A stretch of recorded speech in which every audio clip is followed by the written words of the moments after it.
Latest updates ఎప్పటికప్పుడు పొందడానికి Big TV WhatsApp channel follow అవ్వండి. లింక్ డిస్క్రిప్షన్ లో ఉంది. దేశం నుంచి ఇక్కడ నిజామాబాద్ ఉన్నాం ఒక 2-3 నెలలు.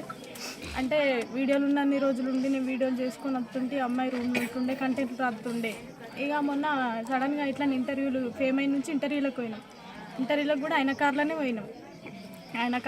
తీసుకుపోయినాం. మంచిగానే ఉండే ఇంటర్వ్యూ కూడా చేసినాం. ఇక ఫేమస్ అయినాం కదా. ఇక ఆమెకు వచ్చే రికార్డింగ్లు ఆమెకు వచ్చినాయి, నాకు వచ్చిన రికార్డింగ్లు నాకు వచ్చినాయి. అయితే అక్క వాళ్ళ ఇంటికి 20 రోజులు ఉండే కదా. ఇక అక్కడి నుంచి అటే వెళ్ళిపోయింది అమ్మాయి. నేను పెళ్ళైన నుంచి నేను పెళ్ళికోలేను. ఫస్ట్ ఆఫ్ ఆల్ పెళ్ళికి రమ్మంటే మా చింత చనిపోయిన ముట్టుంటుందని నేను పోలేను, పెళ్ళికోలేను. పెళ్ళైన నుంచి కలవలేదు, పెళ్ళికోలేనని వారం రోజులు మాట్లాడలేదు. ఇక నన్ను చిక్కి అనుడు తక్క. ఈ పాటలు రండముండ పాటలు వాడి నుంచి ఏ రండా అంటుండే, అక్కుతోటి నన్ను ఏ రండా అంటుండే, ఏ చెప్పే అంటుంటే ఇట్లని.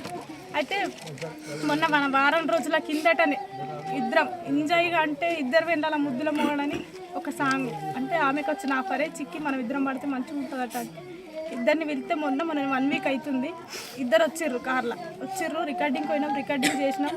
అప్పుడు కూడా అడిగిన డ్రెస్సులు తీసుకుపోలేదు కదా, డ్రెస్సులు కొనుక్కున్నావా అని, ఎట్లున్నావు మంచిగా ఉన్నావు అంటే ఏ రండా ఎప్పుడు నీకు గవ్వేగాల ఇక్కడ పాట నేర్చుకో అని నన్ను గదిరిచ్చి పెట్టింది. ఏ 2 రికార్డింగ్లు నేను పాట నేర్చుకున్నాం. పాట వన్నాం 12 అయింది రికార్డింగ్ స్టూడియోలో.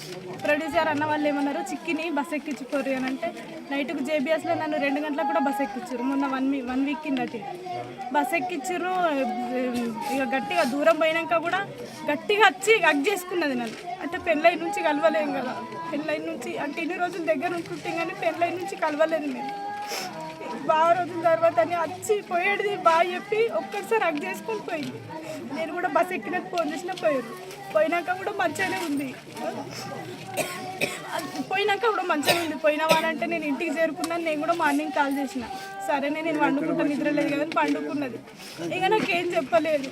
ఇట్లనే అమ్మ వాళ్ళతో మాట్లాడుతుంటే మొన్న కూడా అమ్మ మాట్లాడింది. అమ్మ మాట్లాడుతానే నువ్వు నాన్నకు డైలీ చేస్తుంటే 2 రోజుల కోసరైనా నాన్నకు నాన్న మాట్లాడుతుందటనే నేను వీళ్ళకి కూడా ధైర్యం చెప్పేదాన్ని. ఎందుకంటే అమ్మ నాన్న మాట్లాడతలేరు, అక్క మాట్లాడతలేదు, నా ఫ్రెండ్ ఎంత కుమిలిపోతుందో వాళ్ళు మాట్లాడకపోతాను. అప్పుడు మాత్రం నేను మాట్లాడినా, ఎట్లున్నావు ఆడ ఎట్లుంది వాతావరణం. నేను అసలు పెళ్ళికి రమ్మన్నది, అసలు నాకు దేవుడు అట్లా చేసిందో తెలియదు కానీ నేను పెళ్ళికి కూడా పోలేదు. అసలు నాకేం చెప్పలేదు. ఇంత జరిగింది. నన్ను లాస్ట్ మేము కలిసినామంటే మొన్న రికార్డింగ్లో అంటే అది ఇంకా రిలీజ్ కూడా కాలేదు, మేకింగ్ వీడియో అయిపోయింది. For more videos like this, subscribe Big TV channel.